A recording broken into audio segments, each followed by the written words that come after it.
നമസ്കാരം, ഞാൻ Rakesh M G. നമ്മുടെ വാഹനത്തിൻ്റെ എഞ്ചിൻ ഓയിൽ കൺസ്യൂം ചെയ്യാനുള്ള റീസൺസ് എന്തൊക്കെയാണ്? അതായത് നമ്മൾ പോലും ശ്രദ്ധിക്കാതെ, അല്ലെങ്കിൽ നമ്മുടെ വാഹനത്തിൻ്റെ താഴെ നിന്ന് ലീക്കോ കാര്യങ്ങളോ ഒന്നുമില്ല, പക്ഷേ എഞ്ചിൻ ഓയിൽ കുറയുന്നുണ്ട്. നമ്മൾ ഇടയ്ക്കിടയ്ക്ക് ഡിപ്സ്റ്റിക്ക് ചെക്ക് ചെയ്ത് നോക്കുന്ന സമയത്ത് നമ്മുടെ വാഹനത്തിൻ്റെ എഞ്ചിൻ ഓയിൽ കുറവ് വരുന്നുണ്ട്.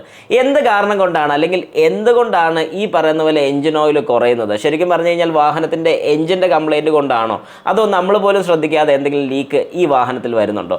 ഇതിനെക്കുറിച്ചൊന്ന് ഡീറ്റെയിൽ ആയിട്ട് നമുക്ക് ജസ്റ്റ് ഒന്ന് നോക്കാം. അപ്പോൾ എല്ലാവർക്കും welcome back to my channel MJ Explore.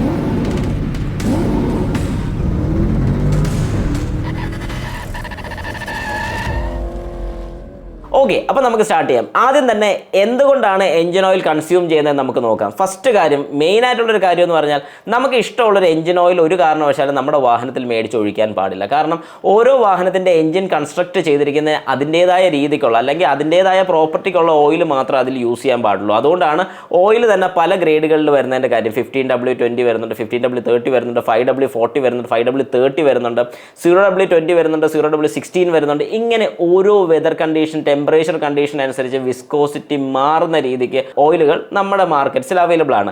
അപ്പം നമ്മൾ ഇതിന് മനസ്സിലാക്കേണ്ട ഒരു കാര്യം, വില കുറഞ്ഞ ഓയിൽ മേടിച്ചൊഴിക്കാം എന്നുള്ളൊരു ചിന്തയല്ല നമുക്ക് വരേണ്ടത്. നമ്മുടെ വാഹനത്തിന് ആപ്റ്റ് ആയിട്ടുള്ള, അല്ലെങ്കിൽ അതിന് കറക്റ്റ് ആയിട്ടുള്ള എഞ്ചിൻ ഓയിൽ ഏതാണോ ആ ഓയിൽ മാത്രം മേടിച്ച് ഉപയോഗിക്കാൻ ശ്രമിക്കുക എന്നല്ല, അത് മാത്രം മേടിച്ച് ഉപയോഗിക്കുക എന്നേ ഞാൻ പറയത്തുള്ളൂ. വേറൊന്നും കൊണ്ടല്ല. അതേ സെയിം ഗ്രേഡ് ഓയിൽ ഉപയോഗിക്കുകയാണെന്നുണ്ടെങ്കിൽ നമ്മുടെ വാഹനത്തിൻ്റെ എഞ്ചിൻ ലൈഫ് കിട്ടുന്നതായിരിക്കും. എഞ്ചിന് പ്രത്യേകിച്ച് വേറെ കുഴപ്പങ്ങളോ കാര്യങ്ങളോ ഒന്നും വരുന്നതായിരിക്കത്തില്ല. കൃത്യമായിട്ടുള്ള ഓയിൽ ചേഞ്ച് ഉണ്ടെങ്കിൽ, അതും കൂടെ ഞാൻ എടുത്ത് പറയാം. അല്ലാതെ നമ്മൾ എഞ്ചിൻ ഓയിൽ മാറി 10,000-ന് മാറിയില്ല, 20,000 കിലോമീറ്റർ ആയപ്പോൾ മാറാൻ വേണ്ടി വന്നു, ഇങ്ങനെയൊക്കെ ഓടുകയാണെങ്കിൽ ഉറപ്പായിട്ടും ഈ പറഞ്ഞ പോലെ എഞ്ചിന് പണി വരുന്നതായിരിക്കും. ഞാനിത് വെറുതെ ഒരു തമാശയ്ക്ക് പറഞ്ഞല്ല, എൻ്റെ അനുഭവം തന്നെയാണ് ഞാൻ പറഞ്ഞത്. ഞാനവിടെ കണ്ടിട്ടുണ്ട്, ഒരു കസ്റ്റമർ ഒരു വാഗണാർ ആയിരുന്നു യൂസ് ചെയ്തുകൊണ്ടിരുന്നത്. ഓയിൽ മാറാൻ മറന്നുപോയെന്നാണ് പറഞ്ഞ് ഓട്ടോ കൂടുതലുള്ളതുകൊണ്ട് 20,000 കിലോമീറ്റർ കഴിഞ്ഞിട്ടാണ് എഞ്ചിൻ ഓയിൽ മാറാൻ വേണ്ടി വരുന്നത്. അത്യാവശ്യം നല്ല രീതിക്ക് അത് കറുത്തിട്ടുണ്ടായിരുന്നു. ചെറിയ രീതിക്ക് അതിനകത്ത് ഈ കട്ട പോലെ, അതായത് ഓയിൽ കുറുകി അത് കട്ടയായി തുടങ്ങും. ആ രീതിക്ക് അവിടെ ഇവിടെയൊക്കെ അതിൻ്റെ സ്റ്റെയിൻസ് പിടിച്ചിരിക്കാൻ തുടങ്ങി. ഇനി നമ്മൾ എന്ത് ഫ്ലഷ് ചെയ്തെന്ന് പറഞ്ഞാലും, എഞ്ചിൻ ഓയിൽ മാറി വിട്ടെന്ന് പറഞ്ഞാലും, പതുക്കെ ആ എഞ്ചിന് ചെറിയൊരു രീതിക്ക് പണി തുടങ്ങി. അതായത് എന്തോ ഒരു ബുദ്ധിമുട്ട് വന്ന് തുടങ്ങിയിട്ടുണ്ട്. ഇനി മുമ്പോട്ടാണെങ്കിൽ അങ്ങനെ പ്രശ്നങ്ങൾ വരാനുള്ള ചാൻസ് വളരെ കൂടുതലാണ്. അപ്പോൾ നിങ്ങൾ മനസ്സിലാക്കേണ്ട ഒരു കാര്യം, ഒരു സെക്കൻഡ് ഹാൻഡ് വാഹനം എടുക്കുമ്പോഴാണെങ്കിൽ പോലും അതിൻ്റെ സർവീസ് ഹിസ്റ്ററി കറക്റ്റ് ആണോ എന്ന് ചോദിക്കുന്നത് വേറൊന്നും കൊണ്ടല്ല. ഈ പറയുന്ന പോലെ എഞ്ചിൻ ഓയിൽ ചേഞ്ചും കാര്യങ്ങളൊക്കെ വളരെ കൃത്യമായിട്ട് ചെയ്തിട്ടുണ്ടോ. ഇനി അതല്ല, നിങ്ങൾ ഇനിയിപ്പോൾ ഒരു സെക്കൻഡ് ഹാൻഡ് വാഹനം എടുക്കാൻ പോവുകയാണെങ്കിൽ അതിൻ്റെ ഓയിൽ ക്യാപ്പ് തുറന്നിട്ട് അതിനകത്തോട്ട് ജസ്റ്റ് ഒന്ന് കൈയിട്ട് എടുത്ത് കഴിയുമ്പോഴത്തേക്കും കട്ട പോലെ, അല്ലെങ്കിൽ ഓയിൽ നല്ല കട്ടിയായിട്ടൊക്കെ ഇരിക്കുന്നുണ്ടെങ്കിൽ നിങ്ങൾക്ക് ഉറപ്പിക്കാം ഈ വാഹനം എപ്പോഴോ ഓയിലൊന്നും മാറാതെയൊക്കെ ഓടിച്ചിട്ടുണ്ട്. അതിൻ്റെ സ്റ്റെയിൻസ് ആണ് നമ്മുടെ വാൽ കവറിൻ്റെ പാക്കിങ്ങിൻ്റെ മേളിൽ വരുന്നത്, അതല്ലെങ്കിൽ നമ്മുടെ ഓയിൽ ക്യാപ്പ് തുറക്കുന്നതിൻ്റെ ആ പോർഷനിൽ വരുന്നത്. അത് നിങ്ങൾ മസ്റ്റായിട്ട് മനസ്സിലാക്കിക്കോണം. ഇത് മെയിനായിട്ടുള്ളൊരു കാര്യം. അതായത് എഞ്ചിൻ ഓയിൽ, ഈ എഞ്ചിൻ ഓയിലിൻ്റെ ഗ്രേഡ് മാറുമ്പോൾ എന്താണ് സംഭവിക്കുന്നത് ചോദിച്ചു കഴിഞ്ഞാൽ, കട്ടി കുറഞ്ഞ ഓയിൽസ് അവൈലബിൾ ആണ്. ഇങ്ങനെ കട്ടി കുറഞ്ഞ ഓയിൽ ഉണ്ടെന്നുണ്ടെങ്കിൽ ഇത് കയറി കത്താൻ വേണ്ടി, അതായത് എഞ്ചിൻ വർക്ക് ചെയ്യുന്ന സമയത്ത്, എഞ്ചിൻ്റെ വർക്കിംഗ് ടൈമിൽ ലൂബ്രിക്കേഷൻ്റെ പകരം ഇത് ബേണിങ്ങും കൂടെ നടക്കുന്നുണ്ട്. അതായത് ലൂബ്രിക്കേഷൻ ചെയ്യാന്ന് പറഞ്ഞു കഴിഞ്ഞാൽ ഓയിൽ കൊടുത്ത് സ്മൂത്ത് ആക്കി, അതായത് ഒരു എന്താ പറയുന്നത്, മൊത്തം മൂവിങ് പാർട്സ് ആണ് നമ്മുടെ വാഹനത്തിൻ്റെ എഞ്ചിനിലുള്ളത്. ഈ മൂവിങ് പാർട്സിനകത്ത് ഫ്രിക്ഷൻ, അതായത് തേയ്മാനം വരാതിരിക്കാൻ വേണ്ടിയിട്ട്, പിടുത്തം വരാതിരിക്കാൻ വേണ്ടിയിട്ടാണ് ഈ ഓയിൽ യൂസ് ചെയ്യുന്നത്. അങ്ങനെ ഈ ഓയിൽ യൂസ് ചെയ്യുന്നതിൻ്റെ ഗുണം എന്താണെന്ന് ചോദിച്ചു കഴിഞ്ഞാൽ, ഈ പറയുന്ന പോലെ ഫ്രിക്ഷൻസും കാര്യങ്ങളൊക്കെ ഒഴിവാക്കുകയും ചെയ്യും. അങ്ങനെ ഫ്രിക്ഷൻ ഒഴിവാക്കുന്ന സമയത്ത് നമ്മുടെ വാഹനത്തിൻ്റെ വർക്കിംഗ് വളരെ സ്മൂത്ത് ആയിരിക്കും. വാഹനത്തിൻ്റെ കമ്പോണൻസ്, അല്ലെങ്കിൽ അതിനകത്ത് വരുന്ന പാർട്സിനോ കാര്യങ്ങൾക്കൊന്നും ഒരു ഡാമേജോ കാര്യങ്ങളൊന്നും വരുന്നതായിരിക്കത്തില്ല. പക്ഷേ നമ്മൾ ഈ പറയുന്ന പോലെ എഞ്ചിൻ ഓയിൽ കൃത്യമായിട്ട് മാറിയില്ലെങ്കിൽ, ഈ എഞ്ചിൻ ഓയിലിൻ്റെ പ്രോപ്പർട്ടിയാണ് ഇതിനകത്ത് ഡേർട്ട് ക്യാരിയിങ് കപ്പാസിറ്റി, അല്ലെങ്കിൽ ഇതിനകത്തുള്ള എക്സ്റ്റേണൽ ആയിട്ടുള്ള ഫോറിൻ പാർട്ടിക്കിൾസും ഡേർട്ടും കാർബണിൻ്റെ ഡെപ്പോസിറ്റും എല്ലാം വലിച്ചുകൊണ്ട് പോകുന്ന ഈ എഞ്ചിൻ ഓയിലാണ്.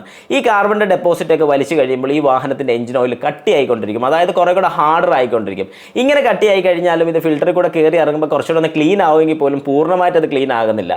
അങ്ങനെ ഈ ഓയിൽ തന്നെ സർക്കുലേറ്റ് ചെയ്ത്, അതുകൊണ്ടാണ് 10,000 കിലോമീറ്ററിൽ അത് മാറണമെന്ന് പറയുന്നത്. ഈ പറയുന്ന കാർബൺ ഡെപ്പോസിറ്റും കാര്യങ്ങളൊക്കെ നമ്മുടെ വാഹനത്തിൻ്റെ എഞ്ചിനകത്ത് സർക്കുലേറ്റ് ചെയ്ത്, പിസ്റ്റൻ്റെ ഇടയ്ക്കൊക്കെ ഇത് ശരിക്കും പറഞ്ഞാൽ ലൂബ്രിക്കേറ്റ് ചെയ്ത്, ഇത് ഓയിൽ മാറാതെ വരികയാണെങ്കിൽ പതുക്കെ ഇതിനകത്തോട്ട് കയറി കത്താനുള്ള ടെൻഡൻസി, ഞാൻ പറഞ്ഞ പോലെ ആദ്യം തന്നെ പറഞ്ഞ പോലെ ലൂസ് ഓയിൽ, അല്ലെങ്കിൽ കട്ടി കുറഞ്ഞ ഓയിൽസ് നമ്മൾ യൂസ് ചെയ്യുകയാണെന്നുണ്ടെങ്കിൽ ഇത് പിസ്റ്റൻ്റെ മേളിലോട്ട് കയറി ബേൺ ചെയ്യാനുള്ള ചാൻസ് കൂടുതലാണ്. അങ്ങനെ ബേൺ ചെയ്ത് തുടങ്ങുമ്പോഴത്തേക്കും നമ്മുടെ വാഹനത്തിൻ്റെ എഞ്ചിൻ ഓയിൽ സ്വാഭാവികമായിട്ട് കുറവ് കാണിക്കും.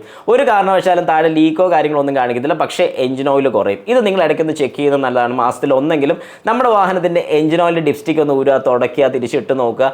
ജസ്റ്റ് അതിൻ്റെ ലെവലിന് എന്തെങ്കിലും കുറവുണ്ടോ എന്ന് ഒന്ന് കൺഫേം ആക്കുക. അങ്ങനെ എന്തെങ്കിലും ലെവൽ കുറവുണ്ടെന്നുണ്ടെങ്കിൽ ഒന്ന് ടോപ്പപ്പ് ചെയ്യുക. പക്ഷേ ഓയിൽ ടോപ്പപ്പ് ചെയ്യുന്ന സമയത്ത് നിങ്ങൾ മസ്റ്റായിട്ട് ശ്രദ്ധിക്കേണ്ട ഒരു കാര്യം എന്ന് പറഞ്ഞാൽ ഒരു കാരണവശാലും വെറുതെ ഓയിൽ കൊണ്ട് ടോപ്പപ്പ് ചെയ്യരുത്. ഇത് എൻ്റെ റെക്കമെൻഡേഷനാണ്, ഞാൻ റെക്കമെൻഡ് ചെയ്യുന്ന കാര്യമാണ്. പലരും ഇതിൽ സജസ്റ്റ് ചെയ്തില്ല, അല്ലെങ്കിൽ പലരും പറയും അവൻ ചുമ്മാ അവിടെ നിന്ന് പറയുന്നത്. അത് പറയുന്നവർ പറയട്ടെ, നിങ്ങൾക്കിത് ശരിയാണെന്ന് തോന്നുകയാണെങ്കിൽ അങ്ങനെ ചെയ്യുക. കാരണം എഞ്ചിൻ ഓയിൽ നമ്മൾ ഒഴിക്കുമ്പോൾ കുറച്ചൊരു ലെവൽ കൂടി പോയിട്ടുണ്ടെങ്കിൽ ഉറപ്പായിട്ടും അത് നമ്മുടെ വാഹനത്തിൻ്റെ എഞ്ചിനെ ബാധിക്കുന്ന ഒരു കാര്യമാണ്. എഞ്ചിനകത്ത് പ്രഷർ കൂടുതൽ ജനറേറ്റ് ചെയ്യും.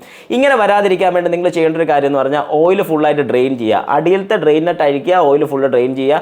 ആ ഓയിലിൻ്റെ ലെവൽ കൃത്യമായിട്ട് എത്രയുണ്ടെന്ന് നോക്കുക. അതിൽ നമുക്കിനി എത്രത്തോളം ഓയിൽ കുറവുണ്ട് അത്ര ഓയിലും കൂടെ ടോപ്പപ്പ് ചെയ്യുക. ടോപ്പപ്പ് ചെയ്തതിന് ശേഷം ഒരു മാസം കഴിഞ്ഞ് പിന്നെയും ഈ ഓയിൽ ലെവൽ നോക്കുക. അങ്ങനെ ഓയിൽ ലെവൽ നോക്കുന്ന സമയത്ത് ഓയിൽ കുറവുണ്ടെങ്കിൽ എത്രത്തോളം കുറവുണ്ടെന്നുള്ളത് നിങ്ങൾ കണ്ടുപിടിക്കാൻ വേണ്ടി ഈ സെയിം പ്രൊസീജിയർ തന്നെ ചെയ്യുക. ഡ്രെയിൻ ചെയ്യുക, ഫില്ല് ചെയ്ത് നോക്കുക.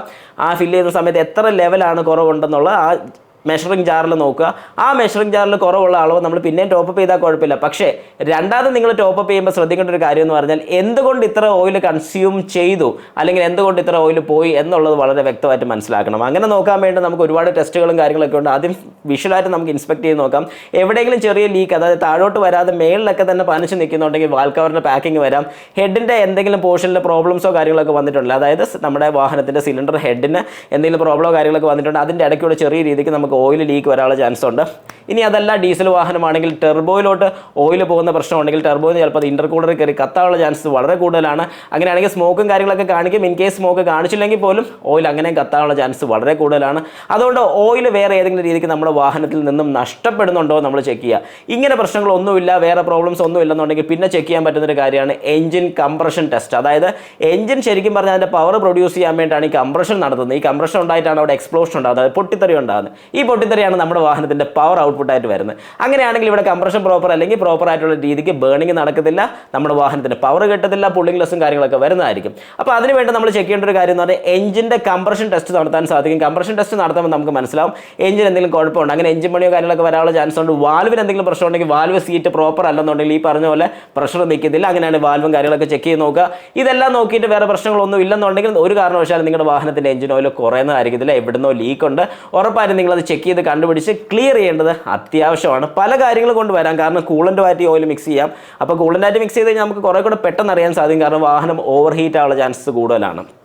അപ്പോൾ ഈ പറഞ്ഞ കാര്യങ്ങൾ നിങ്ങൾ മനസ്സിലാക്കുക. പിന്നെ ഞാൻ ഈ പറഞ്ഞ പോലെ ടോപ്പപ്പ് ചെയ്യലെന്ന് പറഞ്ഞാൽ വേറെ ഒന്നും കൊണ്ടല്ല, പ്രഷർ കൂടുമെന്നുള്ളൊരു കാര്യം അത് എപ്പോഴും നിങ്ങളുടെ മനസ്സിൽ വെച്ചോണം. ഒരു കാരണവശാലും അത് മറന്നു പോകരുത്.